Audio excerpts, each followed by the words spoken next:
What if the most controversial warship in recent memory could become the most dangerous? The USS Zumwalt was once called a failure, a stealth destroyer without a purpose, but now it's being reborn as the Navy's first warship armed with hypersonic missiles, and that changes everything. Hey, welcome to Learning Military, where we break down the strategies, tech, and stories shaping modern defense. If you're into serious military analysis with real-world relevance, now's the perfect time to subscribe and turn on notifications.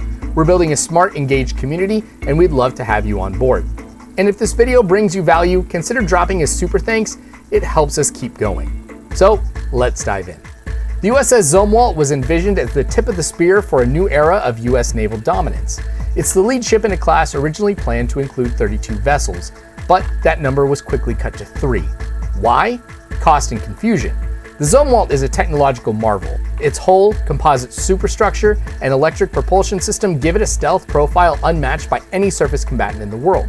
On radar, it looks like a fishing boat.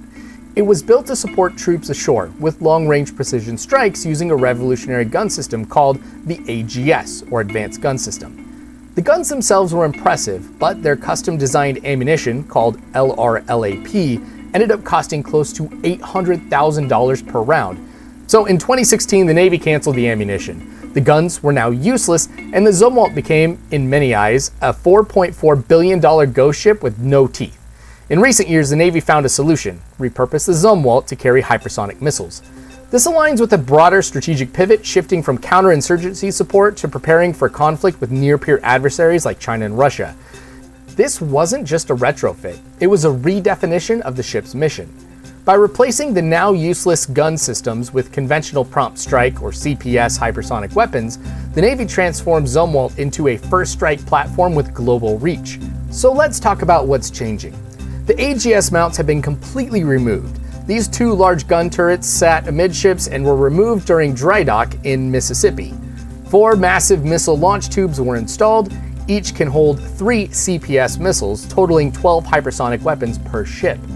Combat systems were overhauled. Zumwalt sensors and fire control software have been upgraded to integrate the CPS system, which requires extreme precision in targeting and launch sequencing. As of late 2024, the ship was refloated and is expected to complete systems integration and testing over the next 2 to 3 years. Live-fire tests are expected between 2027 and 2028, and initial operating capability could come soon after. So what makes hypersonic missiles so game-changing? You've probably heard that ICBMs have traveled at hypersonic speeds up to Mach 20 plus for decades. And that's true, but those speeds happen only during re-entry and follow a predictable ballistic arc. Modern hypersonic missiles are different. They sustain hypersonic speeds throughout flight. They maneuver unpredictably, evading current missile defense systems. They fly at lower altitudes than ICBMs, staying inside the atmosphere and reducing early detection. The result? Extremely fast, highly survivable, precision-guided weapons that compress enemy decision-making timelines and can strike targets thousands of miles away. The conventional prompt strike missile uses a rocket booster to loft a hypersonic glide body into the upper atmosphere.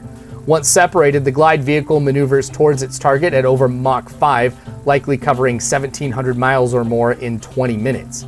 No current system in the world can reliably intercept something that fast and agile.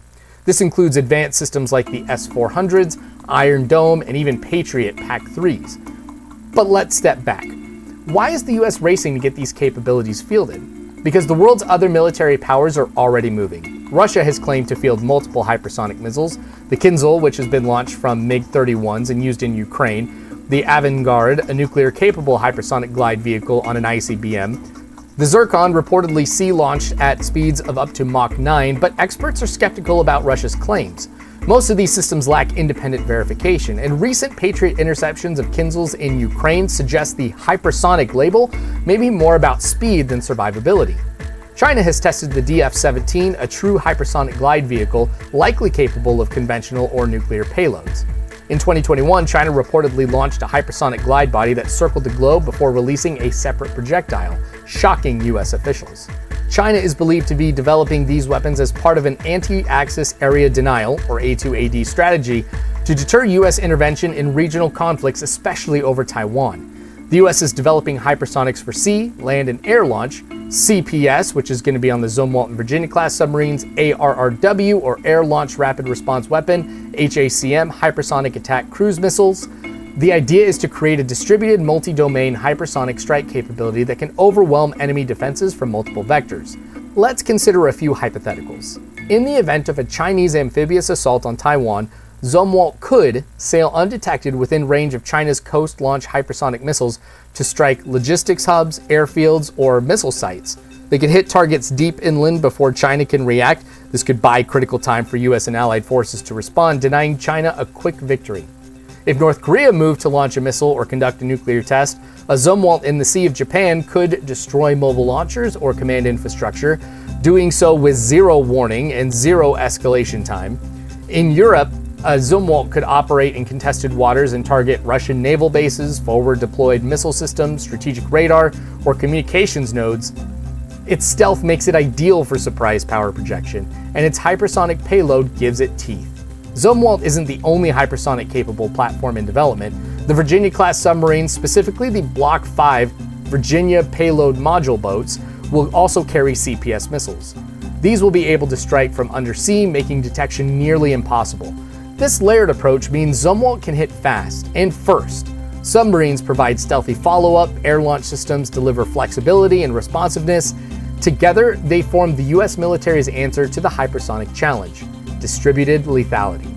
The Zumwalt-Class went from being a punchline to becoming one of the most sophisticated strike platforms in the world. Yes, it is expensive, and yes, the Navy has had to rethink what this ship is for. But the lesson here is it isn't just about weapons, it's about adaptability. When doctrine, politics, and budgets collide, great ideas can falter. But with a willingness to pivot and invest in technologies like CPS, the US Navy is showing how to turn potential into power. And for the Zumwalt, the best chapters may still lie ahead. If you learned something today, consider giving this video a thumbs up. It tells the algorithm this is worth watching. And if you're not subscribed yet, now is a great time to hit that button. We've got deep dives, strategy analysis, and tech breakdowns coming on a regular basis. So drop a super thanks if you'd like to support this content directly, and let us know in the comments, do you think Zumwalt is finally living up to its promise? This is the Learning Military. Until next time, stay informed, stay sharp, and stay ahead.